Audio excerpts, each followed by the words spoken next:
true story that will shock you. I was betrayed and rejected, but I transformed my life and managed to turn it around.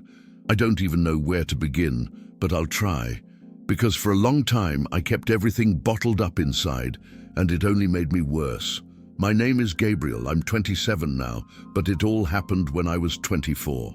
I still lived with my parents, worked at a local grocery store, saving money to move out with my girlfriend, Anna. I thought my life was going in the right direction. I had plans, dreams, and most importantly, I trusted the people I loved. I was the kind of guy who believed that if we do good, good will come back. But life dealt me a blow I'll never forget. I remember the entire day. Every detail seems etched in my memory, like a movie I'll never turn off. The day everything fell apart began like any other. I arrived home early because the market wasn't very busy. I remember feeling a strange sensation in my chest when I walked in, but I thought it was just fatigue. The house was so quiet. I went up to my room and heard noises coming from Matthias's room, my twin brother. At first I thought it was him with some girl, and I even smiled. But when I recognized Anna's voice, my body froze. I didn't think. I just opened the door, and there they were, the two of them naked together, as if it were the most normal thing in the world. It was the most devastating moment of my life. In that moment, I didn't feel angry. I didn't cry. I simply couldn't understand.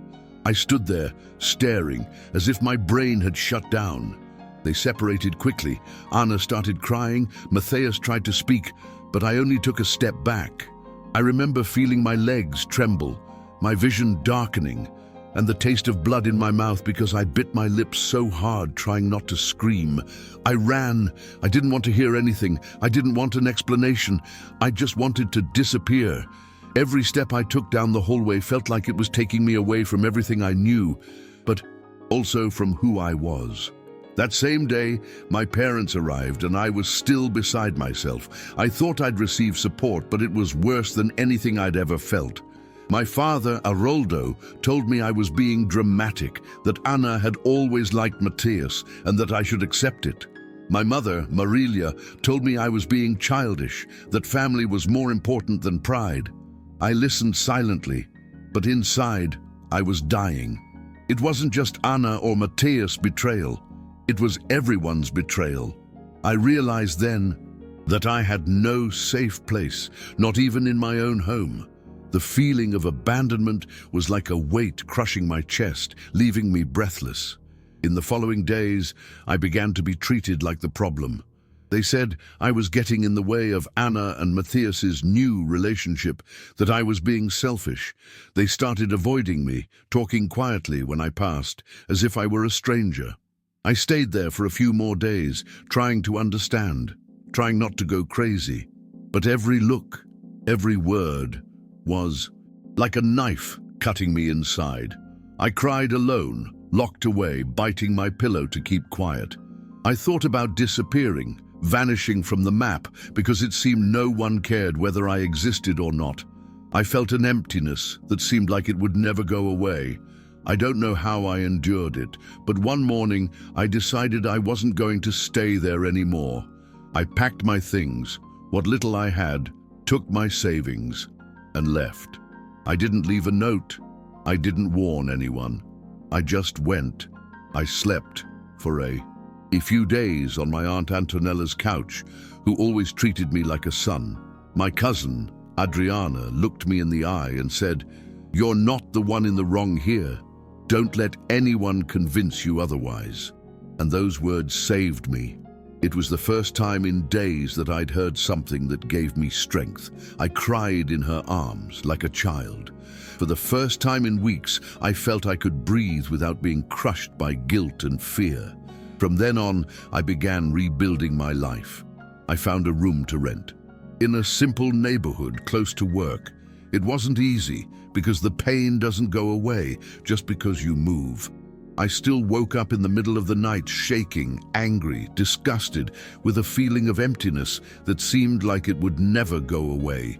I wanted to call, to scream, to throw it all in everyone's face, but I chose silence. I wanted peace. I just wanted to breathe without pain. And little by little, I managed it. Each small step seemed insignificant, but taken together, it was the beginning of my freedom. 3 months later, the bombshell hit. I learned Anna was pregnant. I swear my legs gave out on me right then. I thought, what if it's mine? I'd been with her just a few days before discovering her betrayal. The world spun. I broke out in a cold sweat, shaking non-stop. I didn't want to go back to that hell, but at the same time I needed to know. I wasn't going to live with that doubt gnawing at my brain. I needed the truth, no matter how awful it was. The anxiety was physical. My heart felt like it was going to explode. My fingers felt cold, and I felt a knot in my stomach that wouldn't go away. Talking to my family again was like sticking my hand in an open wound. They greeted me with irony, as if I were an intruder. Matthias tried to play the family man, saying he would take care of Anna and the baby, that I had no business getting involved. But I looked him in the eye and said, I'm going to get tested. I want to be sure. The tension hung in the air. My mother cried, saying I was destroying the family. My father yelled, calling me ungrateful, but I didn't give in. For the first time in months, I didn't give in. The silence that followed was heavy, almost palpable, and I felt like I was about to face the most important battle of my life. The DNA testing process was torment. Each day of waiting felt like a year. I didn't sleep. I ate out of obligation. I relived everything, every detail, every sentence, every silence. I thought about giving up. I thought about letting it go, pretending it didn't exist, but a voice inside me said, you deserve to know, and I endured. When the results came back, it was like a punch in the gut and a relief at the same time. The baby wasn't mine. I cried. I trembled. I didn't know whether to laugh or scream. It was pain and relief mixed together. For the first time, I felt that the truth, however painful, had freed me from something invisible yet crushing. When the truth came out, the castle of lies began to crumble. My aunt and cousin stood by me, confronted my parents, and threw everything they'd done in their faces. I watched my family tear itself apart, and surprisingly, I felt no guilt. For the first time, I understood that everyone was reaping what they sowed. I was no longer anyone's burden. I was a man who had survived an emotional fire that nearly consumed me completely. It was as if I'd emerged from a dark labyrinth, still bearing scratches and scars, but finally finding my way out into the light. I cut it off completely. I blocked numbers, changed my address, changed my routine. I started therapy. I started looking in the mirror without feeling guilty. I started seeing myself as someone who deserved to be truly loved. I went back to school, got a better job. I still have scars. It still hurts sometimes. I still wake up thinking about what could have been. But today I know it was never my fault. I just loved the wrong people. And surviving that showed me how much stronger I am than I thought. Every small achievement became a gigantic victory because it came from a place of emotional rebuilding. What struck me most about this process was realizing how physical and emotional pain can be overwhelming, but also transformative. The memories still come back, the screams, the cold stares, the betrayal, both visible and invisible. My body still reacts, my heart racing, butterflies in my stomach, trembling hands. But every time I remember it, I feel like I can now choose how I react. I'm no longer a hostage to the actions of others. I learned that no one can bring you down if you don't let them. I learned to choose my peace, even if the path was painful and full of thorns. Today, when I think of Anna and Matthias, I no longer feel paralyzing hatred, but a mixture of sadness and neutrality. I don't want revenge. I want freedom. I want to move on with my life without the weight of anger eating away at me. I've managed to create clear boundaries, take care of myself, and prioritize those who truly deserve my attention and trust. It wasn't quick or easy. Some days I retreat, feeling fragile, but I always find the strength to rise again. It's an ongoing process, but with each step, I feel my heart lighter, my mind clearer, and my life finally mine. And if you're reading this and feel alone, crushed by betrayal, indifference, or the pain of people who should love you, I tell you, there is a path. It's painful, yes. It requires you to look in the mirror and face your deepest fears. But it exists. Don't fool yourself into thinking the pain is eternal. It will hurt, it will consume, but it will also teach you. Every tear, every sleepless night, every moment of doubt can turn into strength if you decide to follow it.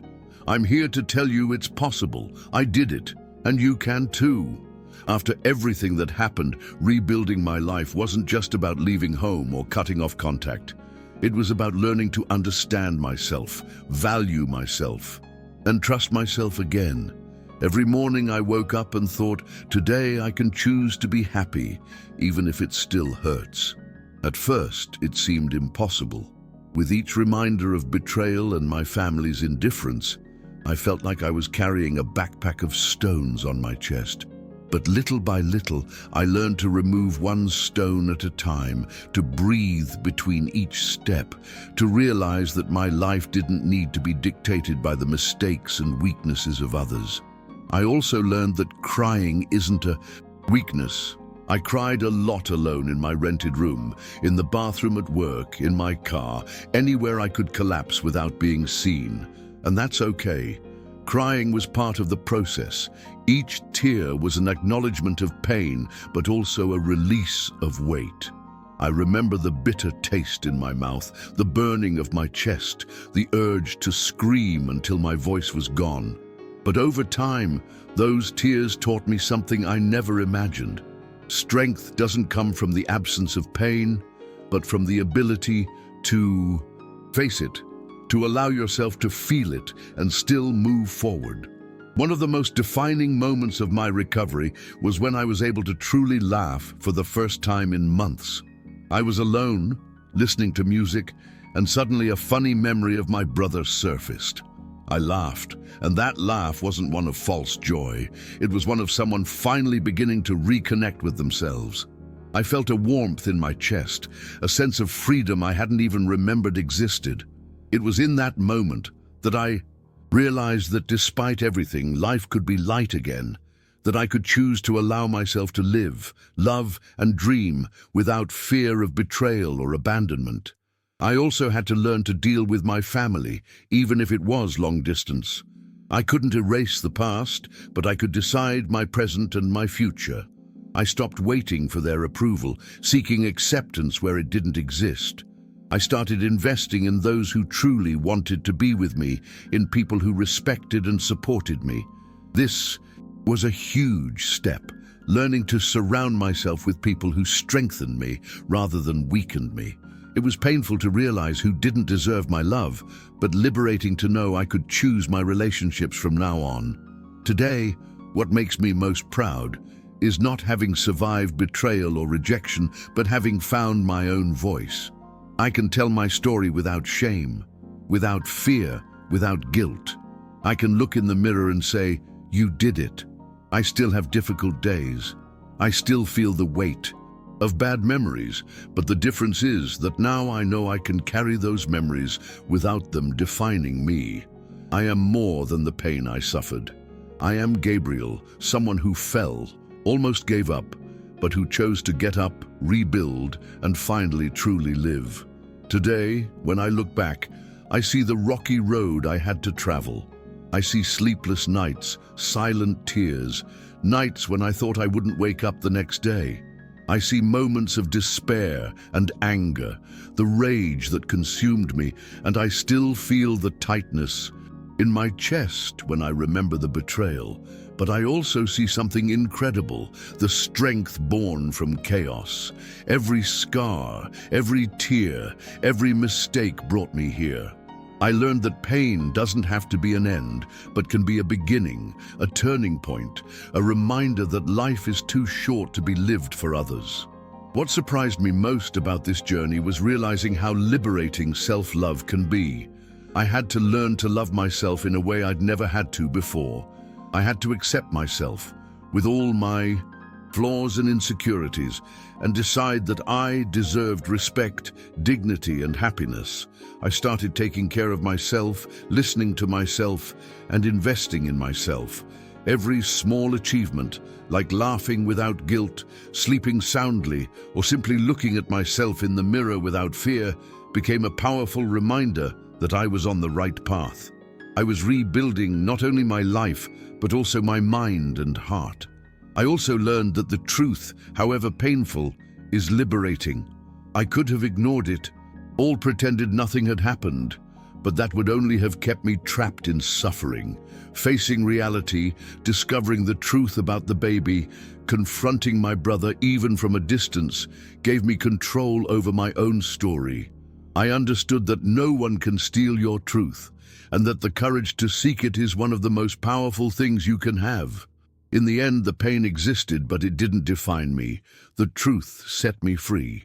If you're experiencing betrayal, rejection, or disappointment that seems unbearable, I want you to know that there is a way. It's not easy, it's not quick, but it is possible. The pain is intense, but you can transform it into strength. You can learn to love yourself, respect yourself, and move forward, even when everything around you seems to be falling apart.